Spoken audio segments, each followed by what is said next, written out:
Acts chapter 18. After these things, Paul departed from Athens and came to Corinth, and found a certain Jew named Aquila, born in Pontus, lately come from Italy, with his wife Priscilla, because that Claudius had commanded all Jews to depart from Rome, and came unto them. And because he was of the same craft, he abode with them, and wrought. For by their occupation they were tentmakers. And he reasoned in the synagogue every Sabbath, and persuaded the Jews and the Greeks. And when Silas and Timotheus were come from Macedonia, Paul was pressed in the Spirit, and testified to the Jews that Jesus was Christ. And when they opposed themselves and blasphemed, he shook his raiment and said unto them, Your blood be upon your own heads. I am clean. From henceforth I will go into the Gentiles. And he departed thence, and entered into a certain man's house, named Justus, one that worshipped God, whose house joined hard to the synagogue. And Crispus, the chief ruler of the synagogue, believed on the Lord with all his house, and many of the Corinthians hearing believed and were baptized. Then spake the Lord to Paul in the night by a vision, Be not afraid, but speak, and hold not thy peace. For I am with thee, and no man shall set on thee to hurt thee, for I have much people in this city. And he continued there 1 year and 6 months, teaching the word of God among them. And when Gallio was the deputy of Achaia, the Jews made insurrection with one accord against Paul, and brought him to the judgment seat, saying, This fellow persuadeth men to worship God contrary to the law. And when Paul was now about to open his mouth, Gallio said unto the Jews, If it were a matter of wrong or wicked lewdness, O ye Jews, reason would that I should bear with you. But if it be a question of words and names and of your law, look ye to it, for I will be no judge of such matters. And he drave them out from the judgment seat. Then all the Greeks took Sosthenes, the ruler of the synagogue, and beat him before the judgment seat. And Gallio cared for none of these things. And Paul after this tarried there yet a good while, and then took his leave of the brethren, and sailed thence to Syria, and with him Priscilla and Aquila, having shorn his head in Cenchrea, for he had a vow. And he came to Ephesus, and left them there, but he himself entered into the synagogue, and reasoned with the Jews. When they desired him to tarry longer time with them, he consented not, but bade them farewell, saying, I must by all means keep this feast that cometh in Jerusalem, but I will return again unto you, if God will. And he sailed from Ephesus. And when he had landed at Caesarea, and gone up, and saluted the church, he went down to Antioch. And after he had spent some time there, he departed, and went over all the country of Galatia and Phrygia, in order, strengthening all the disciples.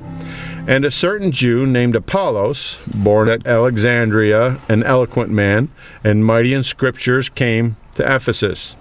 This man was instructed in the way of the Lord, and being fervent in the Spirit, he spake and taught diligently the things of the Lord, knowing only the baptism of John.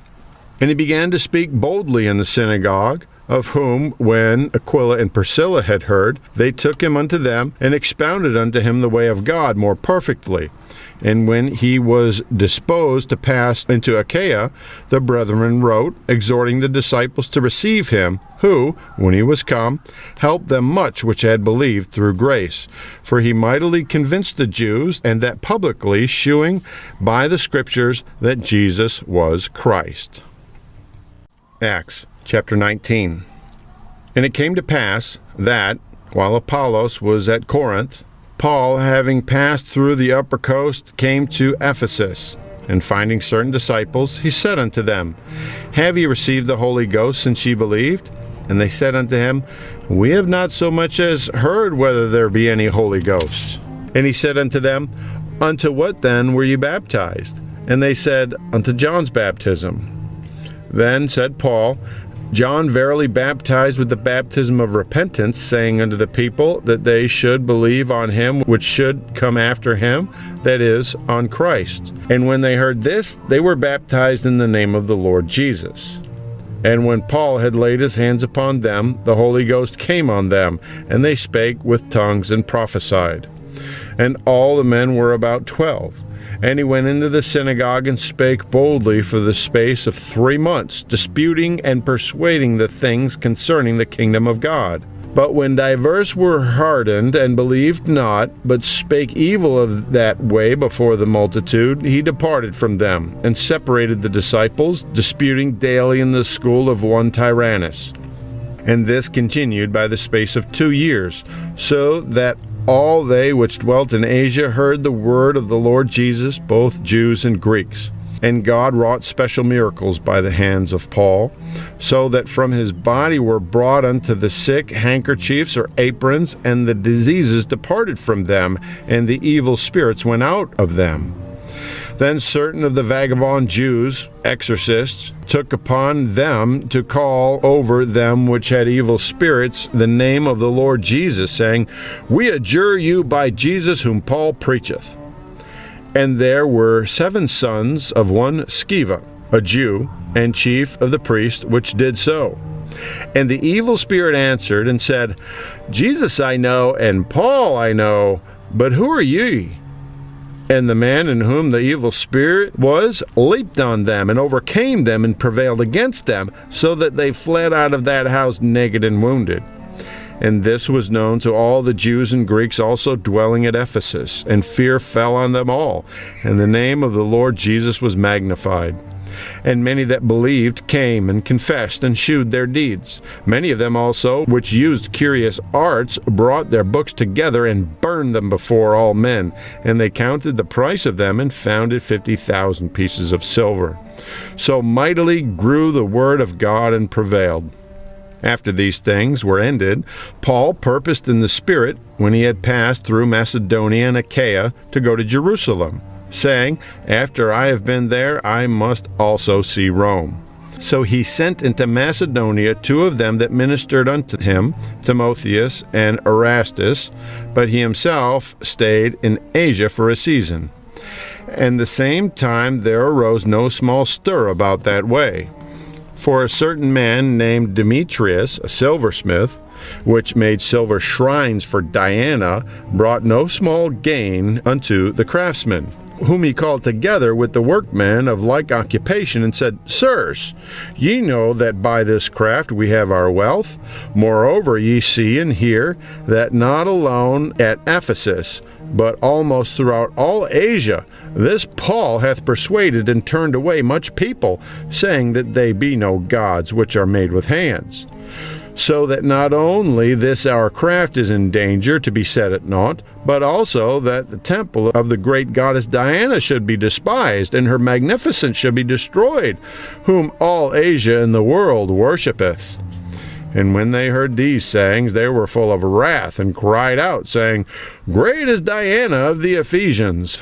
And the whole city was filled with confusion, and having caught Gaius and Aristarchus, men of Macedonia, Paul's companions in travel, they rushed with one accord into the theater. And when Paul would have entered in unto the people, the disciples suffered him not. And certain of the chief of Asia, which were his friends, sent unto him, desiring him that he would not adventure himself into the theater. Some therefore cried one thing, and some another, for the assembly was confused, and the more part knew not wherefore they were come together. And they drew Alexander out of the multitude, the Jews putting him forward. And Alexander beckoned with his hand, and would have made his defense unto the people. But when they knew that he was a Jew, all with one voice about the space of 2 hours cried out, Great is Diana of the Ephesians. And when the town clerk had appeased the people, he said, Ye men of Ephesus, what man is there that knoweth not how that the city of Ephesus is a worshipper of the great goddess Diana, and of the image which fell down from Jupiter? Seeing then that these things cannot be spoken against, ye ought to be quiet, and to do nothing rashly. For ye have brought hither these men, which are neither robbers of churches, nor yet blasphemers of your goddess. Wherefore, if Demetrius and the craftsmen which are with him have a matter against any man, the law is open, and there are deputies. Let them implead one another. But if ye inquire anything concerning our matters, it shall be determined in a lawful assembly. For we are in danger to be called in question for this day's uproar, there being no cause whereby we may give an account of this concourse. And when he had thus spoken, he dismissed the assembly. Acts chapter 20. And after the uproar was ceased, Paul called unto him the disciples, and embraced them, and departed for to go to Macedonia. And when he had gone over those parts, and had given them much exhortation, he came into Greece, and there abode 3 months. And when the Jews laid wait for him, as he was about to sail to Syria, he purposed to return through Macedonia. And there accompanied him unto Asia Sopater of Berea, and of the Thessalonians Aristarchus, and Secundus, and Gaius of Derbe, and Timotheus, and of Asia Tychicus and Trophimus. These going before tarried for us at Troas. And we sailed away from Philippi after the days of unleavened bread, and came unto them to Troas in 5 days, where we abode 7 days. And upon the first day of the week, when the disciples came together to break bread, Paul preached unto them, ready to depart on the morrow, and continued his speech until midnight. And there were many lights in the upper chamber, where they were gathered together. And there sat in a window a certain young man named Eutychus, being fallen into a deep sleep. And as Paul was long preaching, he sunk down with sleep, and fell down from the 3rd loft, and was taken up dead. And when Paul went down, and fell on him, and embracing him, said, Trouble not yourselves, for his life is in him. When he therefore was come up again, and had broken bread, and eaten, and talked a long while, even till break of day, so he departed. And they brought the young man alive, and were not a little comforted. And he went before the ship, and sailed to Assos, there intending to take in Paul. For so had he appointed, minding himself to go afoot. And when he met with us at Assos, we took him in, and came to Mytilene. And we sailed thence, and came the next day over against Chios. And the next day we arrived in Samos, and tarried at Trogyllium. And the next day we came to Miletus. For Paul had determined to sail by Ephesus, because he would not spend the time in Asia. For he hastened, if it were possible for him, to be at Jerusalem the day of Pentecost. And from Miletus he sent to Ephesus, and called the elders of the church.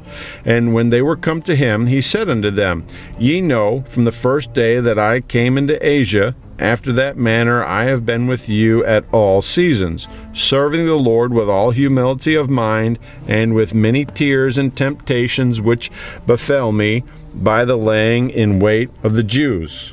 And how I kept back nothing that was profitable unto you, but have shewed you, and have taught you publicly, and from house to house, testifying both to the Jews and also to the Greeks repentance towards God, and faith toward our Lord Jesus Christ. And now, behold, I go bound in the Spirit unto Jerusalem, not knowing the things that shall befall me there, save that the Holy Ghost witnesseth in every city, saying that bonds and afflictions abide me. But none of these things move me, neither count I my life dear unto myself, so that I might finish my course with joy in the ministry which I have received of the Lord Jesus, to testify the gospel of the grace of God. And now, behold, I know that ye all, among whom I have gone preaching the kingdom of God, shall see my face no more. Wherefore I take you to record this day, that I am pure from the blood of all men. For I have not shunned to declare unto you the whole counsel of God. Take heed therefore unto yourselves, and to all the flock over the which the Holy Ghost hath made you overseers, to feed the church of God, which he hath purchased with his own blood. For I know this, that after my departing shall grievous wolves enter in among you, not sparing the flock.